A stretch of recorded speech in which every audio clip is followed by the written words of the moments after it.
Hi friends, నేను మీ lucky world.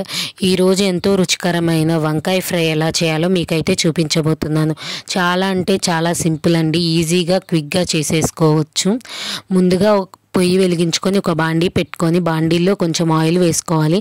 Oil heat అయిన తర్వాత కొన్ని తిరగమాత గింజలు, కొంచెం కరివేపాకు వేసి అవి బాగా ఫ్రై అయిన తర్వాత అందులోకి సన్నగా తరిగి పెట్టుకున్న ఒక ఉల్లిపాయనైతే వేసుకోవాలండి. కూర క్వాంటిటీని తగ్గట్టు ఉల్లిపాయలు వేసుకోవాలి. నేను కొన్ని వంకాయలు కోసుకున్నాను కాబట్టి ఒక ఉల్లిపాయ మాత్రమే వేసుకున్నాను అనమాట. మీరు ఎక్కువ వంకాయలు కోసుకున్న వాళ్ళైతే కొంచెం ఎక్కువ ఉల్లిపాయలు వేసుకోవచ్చు, ఏం పర్లేదు.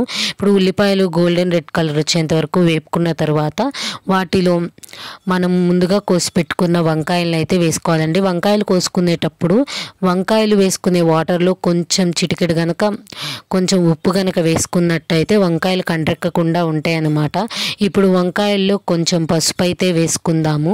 పసుపు వేసుకున్న తర్వాత రుచికి సరిపడినంత ఉప్పు అయితే వేసుకుందామండి. ఉప్పు కూడా వేసుకున్న తర్వాత వంకాయలు అనేది బాగా కలయిదిప్పుకోవాలన్నమాట. ఎందుకంటే మనం వాటర్లో ఉప్పు వేసుకున్నా సరే, ఇప్పుడు ఉప్పు వేసుకోవడం వల్ల ఏంటంటే వంకాయలకి బాగా ఉప్పు పట్టి కూర అనేది టేస్ట్ అనేది చాలా అంటే చాలా బాగుంటుంది. ఇంకా ఉప్పు వేసుకొని తిప్పిన తర్వాత కాసేపు మీడియం ఫ్లేమ్లో అయితే కలుపుకుంటూ ఉండాలండి. మధ్య మధ్యలో అంటే దాదాపు కలుపుకుంటానే ఉండాల్సిన అవసరం లేదు. మధ్య మధ్యలో కలయి తిప్పుకుంటా కూర మాడిపోతుందా లేదా అని చూసుకుంటూ ఉంటే సరిపోతుంది.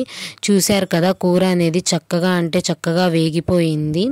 ఇప్పుడు ఇంకొక 5 మినిట్స్ హై ఫ్లేమ్లో ఉంచి అయితే కొంచెం సేపు తిప్పుకున్న తర్వాత కూర అయితే బాగా అంటే బాగా వేగిందండి. ఇప్పుడైతే అడుగంటనివ్వకుండా కొంచెం సేపు తిప్పుకున్న తర్వాత ఎంతో రుచికరమైన వంకాయ ఫ్రై అయితే రెడీ అయిపోతుంది. లాస్ట్లో కొంచెం మనం ఎంత తినగలుగుతామో అంత కారం వేసుకొని తిప్పేసుకొని దించేసుకుంటే ఎంతో రుచికరమైన వంకాయ ఫ్రై అనేది రెడీ.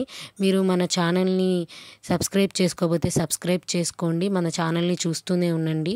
నా వీడియోస్కి లైక్, షేర్, కామెంట్ అనేది చేస్తూనే ఉండండి. ఇంకా మరిన్ని వీడియోస్ కోసం ఛానల్ని చూస్తూ ఉండండి.